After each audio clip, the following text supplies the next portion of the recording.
Uh, Thank you very much, Tim. Thank you for this beautiful space here. Thank you to the organisers for TEDx. Thank you, Traverse City, and I've got a special thank you to the state of Michigan. Our daughter, Grace Hamilton, who is a senior on the Upper West Side of Manhattan, right near Lincoln Center, was just accepted at Michigan University. So Michigan's going to be a big part of our life. So I believe I'm supposed to say, go blue. I'm working on it. So today I'm going to explore some of the backstory, if you like, some of the threads involving the history of popular culture and television that were addressed by Paul and by Tom here. And my topic is the rise and rise of factual television. So this rise has been so spectacular that we're not even sure what to call it. Some people call it factual, others call it non-fiction television because it's not supposed to be made up. Documentary is, of course, central to the central tradition to the development of the whole area, and unscripted because it's not supposed to be scripted like a movie or a movie of the week or a situation comedy and such. But we're going to call it factual or documentary in this presentation. And then increasingly the word content is being used because television is being distributed on the internet and all kinds of platforms, but we're not sure about the word content, so we're going to keep calling it television. So my experience in this field of documentaries dates back to the 70s when I was a teacher in a really tough working class high school, a technical high school in the western suburbs of Melbourne in Australia. And most of our students were the children. I was teaching middle school, 7th and 8th grade. Most of our students were the children of European immigrants who had very poor language skills. They were neither the parents' language and their English language skills were very, very weak. So teaching them, to say the least, was an incredibly chaotic, sometimes dangerous experience. And the only time that I ever really, we can run that little video now, the only time that I ever had any peace of mind and really started to see the kids was getting engaged was when I threaded up my Bell and Howell projector, turned the lights down, and the flickering screen told a story that my words and my lack of classroom control couldn't overcome.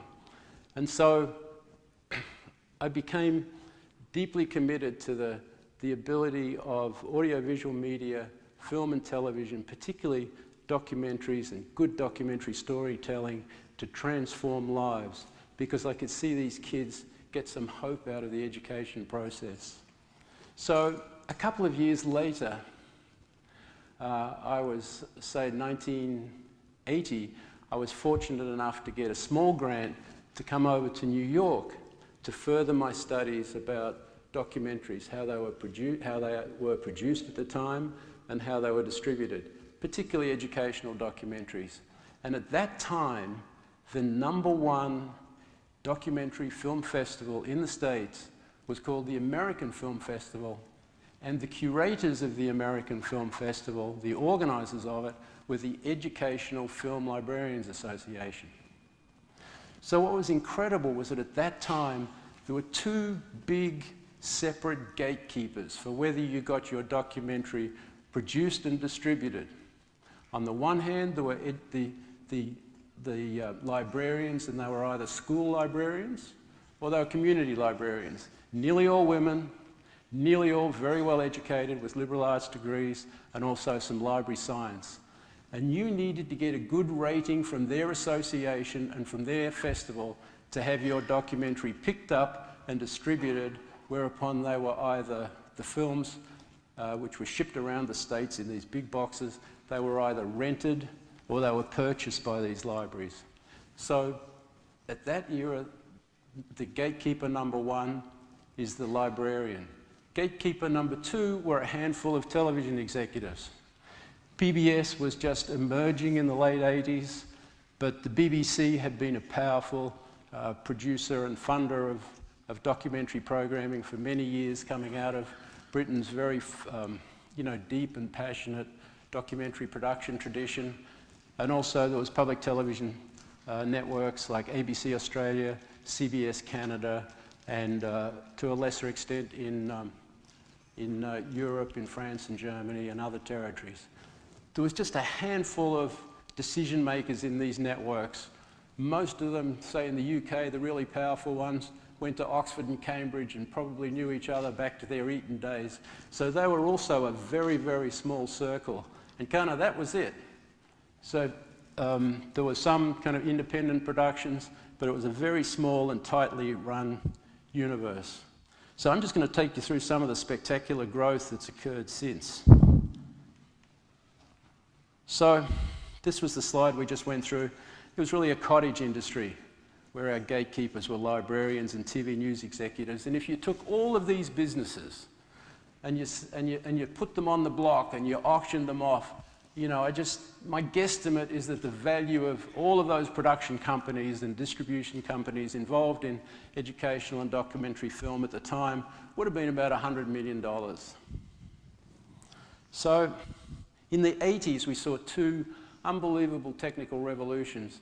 The first one was home video. A new home video platform emerged in two formats, VHS or beta, which were extremely convenient, and they allowed people to buy or rent and also produce, distribute, to involve in a whole series of activities around topics that had never been covered in the era of these two, in the previous era. And whole new niches emerged with passionate followings that became very viable in the marketplace. A really good example is military. There were lots of military buffs. World War II veterans were passionate about getting hold of stories about their war experiences. The same with Korea. Aviation buffs. And then on the how-to side, there was cooking, cuisine, and gardening, and fitness and other areas like that. And then there were even really narrow niches. One of my favorites was train enthusiasts had a whole genre in which there were distributors making decent money, in which they just had a camera in the cabin of a train engine as it went from, say, Philadelphia to Pittsburgh. And they had highlights of the big bends, the big turns and so on. So even very, very fine niches became viable for people if they had the right cost structure. So that was the first big event in the 80s. And the second, which was incredible, was the establishment of a network in the States which became the industry leader. It was the first to really become viable, and that was Discovery Channel. And we forget that there was a ton of competition out there for this space. There were lots of channels emerging. Lots of people in New York wanted to found a documentary network, but they couldn't get the plan right. Like they'd commit to original programming, which was unaffordable given the advertising revenue and the subscription revenue that was available at the time. But Discovery came in and totally nailed it for two reasons, in my view. And I was blessed with being introduced to Discovery just, I'd say, a couple of years after their foundation. First of all, they had an unbelievable brand. The word Discovery kind of said it all. And secondly, their presentation conveyed a feeling about expectation that they were going to do their best to give you the world's best, most absorbing programming in categories that you got glimpses of on television, but they were going to do it 24/7, 7 days a week. And those categories, we're familiar with: wildlife, archaeology, history, adventure, people and places, big travel, all of these kinds of fields. And Discovery's brand said, watch us, and we mightn't be there yet, but have faith in us and we'll deliver. So one of the first programs, and I'd say the second really important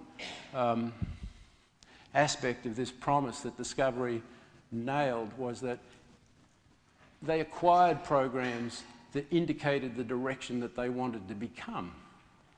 So the market couldn't afford to go out and commission these original productions at hundreds of thousands of dollars, so they acquired programs that showed this direction they were moving. And one of the examples that I really loved, it was one of Discovery's first big acquisitions of a library, and it generated terrific feedback at the time through phone calls and postcards and word of mouth and all the rest, was a naturalist from my home country called Harry Butler. So I was just going to share you a clip with featuring Harry Butler that kind of shows you the Discovery promise, but at this very nascent acquisitions era level.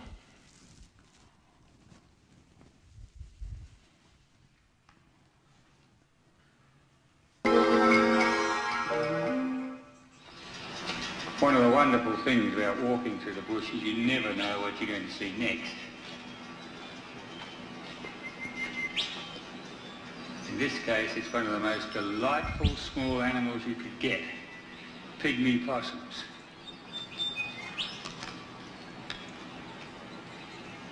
They really are delightful things.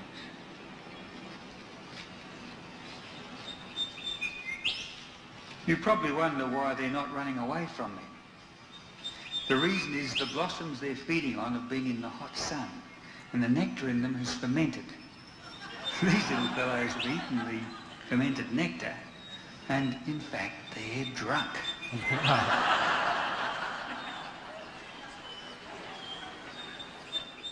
There you go. So you can see I can say this, you can't. The pygmy possum says a lot about my fellow countrymen. It's a symbol for a major pastime back home. But, you can see it's engaging, lovely programming, and people were attracted to it in sufficient numbers to make this network viable. And also, the savings were enormous because Discovery wasn't involved in original production. And then other networks came in. A&E at the same time, they started to cover similar fields. A&E means arts and entertainment. They were originally an arts network. So they were kind of feeling their way. So at the end of the 80s, I've got us growing, maybe 5 times through these two niches, but through these two, major forces that were starting to be duplicated in other places in the world. So then we go to the 90s, and we get lots more niche channels: food, house and garden, entertainment, lots of other channels that schedule a ton of non-fiction entertainment programming. Not necessarily classic documentaries, but they were trying to find their way with the programming that appealed to their audiences. The other big move in the 90s is the big shift in Discovery and also A&E away from acquired programs like Harry Butler to creating programs for American audiences or for international audiences as well. And so there was a big shift towards commissioning original productions in Discovery. And by the end of the 90s, there was relatively little acquired programs. The Harry Butler type libraries were well and truly in the rearview mirror. And the other thing that happened in the 90s, again led by Discovery, beginning in the late 80s, was that the big US brands that were related to factual TV went global. So they launched in the UK, Europe, Middle East, North Africa, Latin America, Australia, everywhere else. And this started to create real value. So the next, in the 2000s, just remember, I'm not an advocate of the quality of some of the programming that comes through. I'm trying to give you a sense of the economics of popular culture as it relates to TV. There was this incredible creative explosion whereby really great storytelling became applied to in ways that just totally absorbed people in the material. And Paul's Deadliest Catch is probably, an amazing archetypal program. It deals with fishing and with Alaska and a whole series of themes. I mean, the informational takeaways are huge, but at the end of the day, it's just a gripping drama about, men at work, and it really appealed to the male audience that the network was targeting. So in this kind of explosion of creativity about storytelling, a lot of it, I would say, was the tacky end of the reality spectrum, you know, tacky to quality. But also more nets came into the business, more networks were established that scheduled non-fiction TV of all types, and networks which had previously been entertainment networks like TBS or USA, they also started to look for ways of creating character-based and reality programs.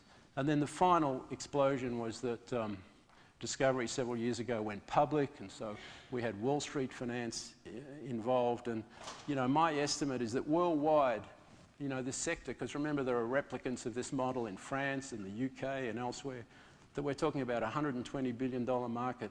And I just see all of that coming out of, you know, my initial experience with the Educational Librarians Association. So I've just about run out of time. I've surprised myself here, but I want to show you one clip before I go. Can you show the clip for the birds clip from Australia? I'm sorry I didn't look at the clock there. What bird has the most elaborate, the most complex, the most beautiful song in the world? And I guess there are lots of contenders, but this bird must be one of them. The superb lyrebird. To persuade females to come close and admire his plumes, he sings the most complex song he can manage. And he does that by copying the songs of all the other birds he hears around him, such as the kookaburra.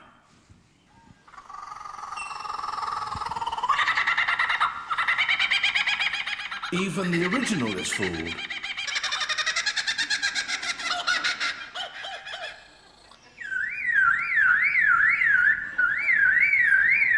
And that's a car alarm.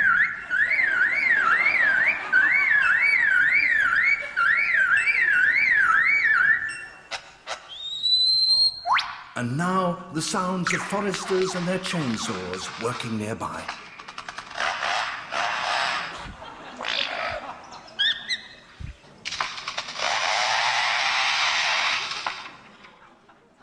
All right. So I've done my time. I've got another 4 hours in which I could share all this stuff with you. It's really great to talk. Thank you so much for having us here. Thank you.